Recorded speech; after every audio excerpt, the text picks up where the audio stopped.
24 फरवरी 627 ईस्वी मुताबिक यकम शवाल हिजरी कुरैश ने अपना पड़ाव उस जगह डाला जहां ओहद की लड़ाई के लिए खेमा जन हुए थे। वहां दो नदियां आकर मिलती थीं। दूसरे तमाम कबाइल ओहद की पहाड़ी के मशरिक की तरफ खेमा जन हुए। कुरैश ने यह मालूम करने के लिए कि मदीना के लोगों को कुरैश के लश्कर की आमद की इतला मिली है या नहीं, दो जासूस ताजरों के बेस में मदीना भेजे। अबू सुफियान और उसके तमाम नायब सलारों की ख्वाहिश और कोशिश ये थी कि मदीना वालों पर बेखबरी में हमला किया जाए। लेकिन दूसरे ही दिन कुरैश का एक जासूस जो यहूदी था मदीना से आया। उसने अबू सुफियान को बताया कि मुसलमानों को हमला आवर लश्कर की आमद की इतला मिल चुकी है। मुसलमानों में खौफा हरास फैल गया था। उस यहूदी जासूस ने बताया सारे शहर पर खौफ तारी हो गया था, लेकिन मोहम्मद सल्लल्लाहु अलैहि वसल्लम और उसकी करीबी हल्के के आदमियों की ललकार पर मुसलमानों के दिल मजबूत हो गए। गली कूचों में ऐसे ऐलान होने लगे जिनसे तमाम शहर का जज्बा और हौसला कूद कर आया और मुसलमान लड़ाई के लिए एक जगह इकट्ठे होने लगे। मेरे ख्याल में उनकी तादाद 3000 से ज्यादा नहीं होगी। मौरिख लिखते हैं कि मुसलमानों की तादाद 3000 से ज्यादा ना थी। उन्हें इतला मिल चुकी थी कि मदीना पर हमला के लिए जो लश्कर आया है उसकी तादाद 10,000 है, जिसमें सैकड़ों घुड़सवार और शुतर सवार भी हैं। इस वक्त तक अरब की सरजमीन में किसी लड़ाई में इतना बड़ा लश्कर नहीं देखा था। तादाद को देखा जाता और फने हर्ब व ज़र्ब के पैमाने से दोनों इतराफ को नापा तोला जाता तो मुसलमानों को लड़े बगैर हथियार डाल देने चाहिए थे, या वो रात की तारीकी में मदीना से निकल जाते और किसी और बस्ती में अपना ठिकाना बनाते। कोई सोच भी नहीं सकता था कि 3000 मुसलमान 10,000 के लश्कर का मुकाबला जरा सी देर के लिए भी कर सकेंगे। 10,000 लश्कर निहायत आसानी से मदीना की ईंट से ईंट बजा सकता था, लेकिन ये हक और बातिल की टक्कर थी। ये अल्लाह के आगे सजदा करने वालों और बुत परस्तों का तसादुम था। खुदा को हक का साथ देना है। खुदा को अपने इस अजीम पैगाम की लाज रखनी थी जो इसकी जाते बारी ने गारे हिरा में अरब के सपूत को दिया था और इसे रिसालत अता की थी। खुदा उनका साथ देता है जिनके दिलों में हक होता है। ये नबी करीम सल्लल्लाहु अलैहि वसल्लम की ललकार थी जो मदीना की गली कूचों में सुनाई दे रही थी। लेकिन ए अल्लाह के इबादत करने वालों, खुदा तुम्हारा साथ उसी सूरत में देगा जब तुम दिलों से खौफ व हरास निकाल कर एक दूसरे का साथ दोगे और अपनी जानें अल्लाह की राह में कुर्बान कर देने का अज़म करोगे। जो हमारे अल्लाह को नहीं मानता और जो हमारे दीन को नहीं मानता वो हमारा दुश्मन है और उसका कत्ल हम पर फर्ज है। याद रखो, कत्ल करने के लिए कत्ल होना भी पड़ता है। ईमान से बढ़कर और कोई ताकत नहीं जो तुम्हें दुश्मन से बचा सके। तुम्हें दफा मदीने का नहीं अपने अकीदे का करना है। अगर इस अज़म से आगे बढ़ोगे तो 10,000 पर गालिब आ जाओगे। खुदा सोए हुए या खौफजदा इंसान को मौजे नहीं दिखाया करता। अपने अकीदे और अपनी बस्ती के दिफा का मौजा तुम्हें खुद दिखाना है। नबी करीम सल्लल्लाहु अलैहि वसल्लम ने मदीने वालों का हौसला इस कदर मजबूत कर दिया था कि वो इससे बड़े लश्कर के मुकाबले के लिए भी तैयार हो गए। लेकिन रसूल खुदा सल्लल्लाहु अलैहि वसल्लम इस सोच में डूब गए थे कि इतने बड़े लश्कर से मदीना को बचाना किस तरह मुमकिन हो सकता है। आप सल्लल्लाहु अलैहि वसल्लम को ये तो पूरा यकीन था कि खुदा हक परस्तों के साथ है, लेकिन हक परस्तों को खुद भी कुछ करके दिखाना था। बचाव की कोई सूरत नजर नहीं आ रही थी। खुदा ने अपने नाम लेवाओं की मदद का इंतजाम कर रखा था।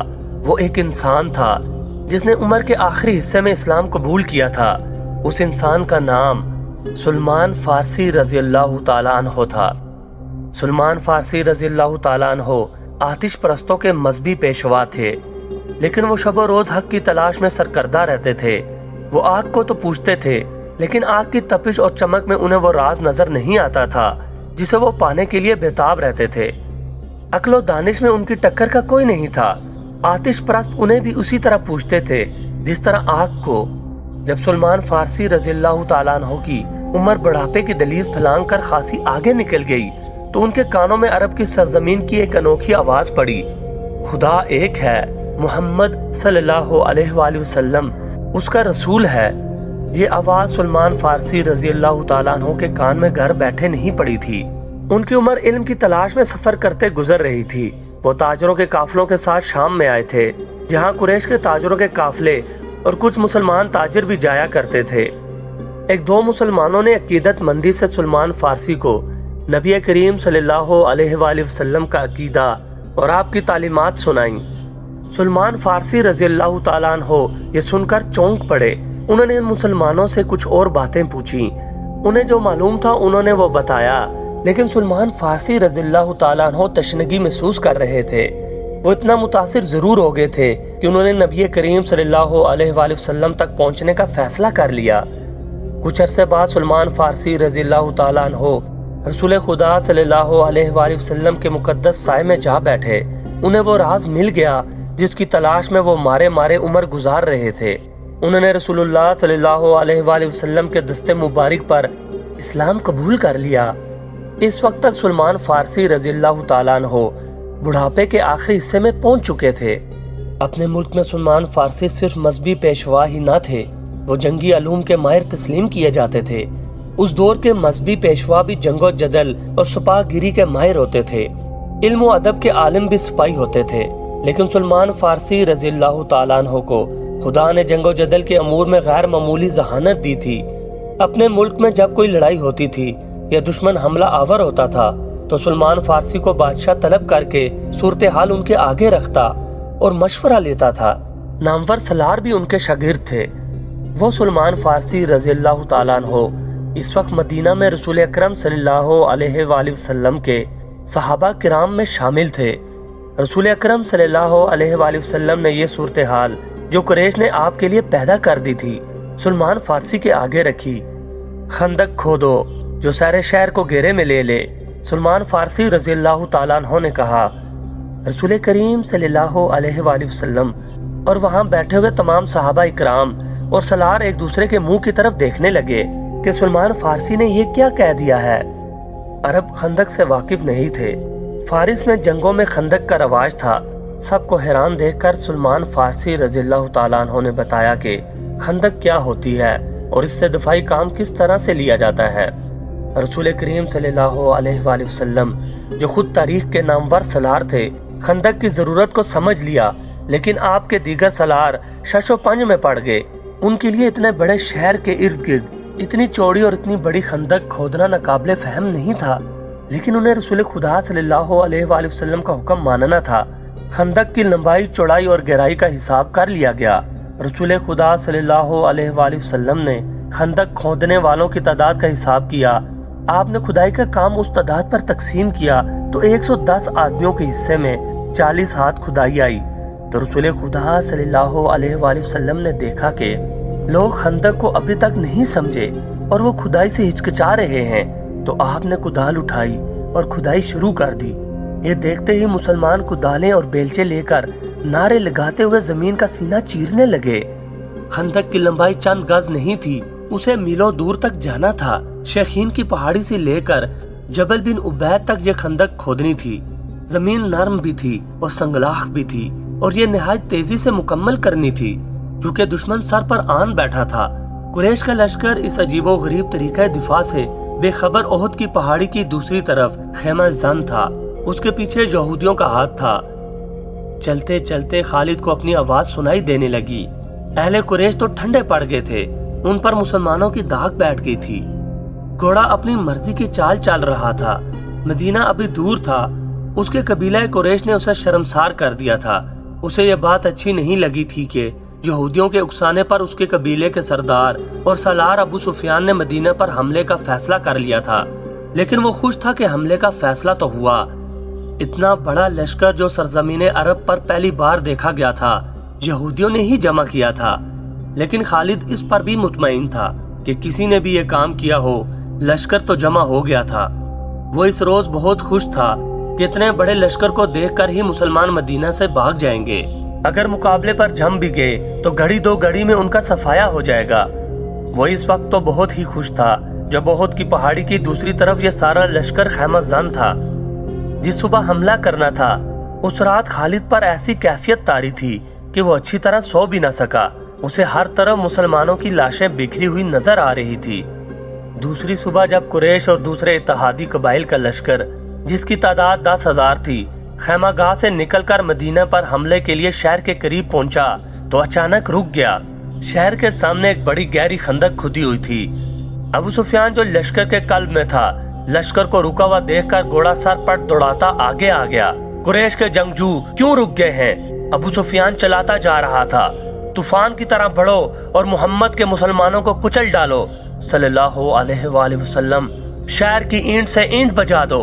अबू सुफियान का घोड़ा जब आगे गया तो उसने घोड़े की लगाम खींच दी और उसका घोड़ा इस तरह रुक गया जिस तरह उसके लश्कर के तमाम सवार रुके खड़े थे। उसके सामने खंदक थी, उस पर खामोशी तारी हो गई। खुदा की कसम, ये एक नई चीज है जो मेरी आंखें देख रही हैं। अबू सुफियान ने गुस्सीली आवाज में कहा, अरब के जंगजू खुले मैदान में लड़ा करते हैं। खालिद बिन वलीद को बुलाओ, इकरमा और सुफवान को भी बुलाओ। अबू सुफियान खंदक के किनारे किनारे घोड़ा दौड़ाता ले गया। ये खंदक शखीन की पहाड़ी से लेकर जबले बनु उबैद के ऊपर से पीछे तक चली गई थी। मदीने के मशरिक में शखीन और लावा की पहाड़ियां थीं। यह मदीने का कुदरती दिफा था।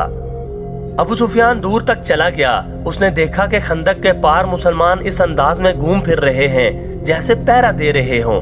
उसने घोड़ा पीछे मोड़ा और अपने लश्कर की तरफ चल पड़ा। 3 घोड़े उसकी तरफ सरपट दौड़े आ रहे थे जो उसके करीब आकर रुक गए। वो खालिद, इकरमा और सफवान के घोड़े थे। क्या तुम देख नहीं रहे कि मुसलमान कितने बुज़दिल हैं? अबू सुफियान ने उन तीनों से कहा, क्या तुम कभी अपने रास्ते में रुकावट खड़ी करके या रुकावट खोदकर अपने दुश्मन से लड़े हो? खालिद पर खामोशी तारी हो गई थी। आज मदीना की तरफ जाते हुए उसे याद आ रहा था। वो इस ख्याल से चुप नहीं हो गया था कि अबू सुफियान ने मुसलमानों को बुज़दिल जो कहा था, बल्कि खामोश रहकर वो इस सोच में खो गया था कि ये खंदक बुज़दिली की नहीं, दानिशमंदी की इलामत थी। जिस किसी ने शहर के दिफा के लिए यह तरीका सोचा था वो कोई मामूली अकल वाला इंसान नहीं था। इससे पहले भी उसने महसूस किया था कि मुसलमान लड़ने में अपने जिस्म की ताकत पर ही भरोसा नहीं करते, वो अक्ल से भी काम लेते हैं।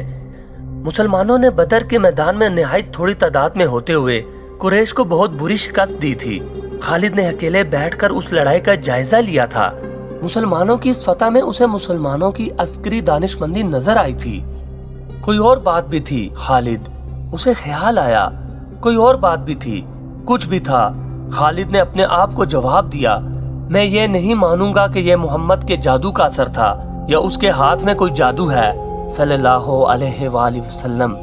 हमारी अकल जिस अमल और जिस मुजाहिरे को समझ नहीं सकती उसे हम जादू कह देते हैं। अहले कुरैश में ऐसा कोई दानिशमंद नहीं जो मुसलमानों जैसे जज्बे से अहले कुरैश को सरशार कर दे। खुदा की कसम, हम इसलिए वापस नहीं चले जाएंगे कि मुसलमानों ने हमारे रास्ते में खंदक खोद रखी है। अबू सुफियान खालिद, इकरमा और सुफवान से कह रहा था। फिर उसने उनसे पूछा, क्या खंदक अबूर करने का कोई तरीका तुम सोच सकते हो? खालिद कोई तरीका सोचने लगा, लेकिन उसे ख्याल आया कि अगर उनके लश्कर ने खंदक अबूर कर भी ली तो मुसलमानों को शिकस्त देना आसान ना होगा, ख्वाह वो कितनी ही थोड़ी तादाद में क्यों ना हो। जिन इंसानों ने थोड़े से वक्त में जमीन और चट्टानों का सीना चीर डाला है, उन इंसानों को बड़े से बड़ा लश्कर भी जरा मुश्किल ही से शिकस्त दे सकेगा। क्या सोच रहे हो वलीद के बेटे?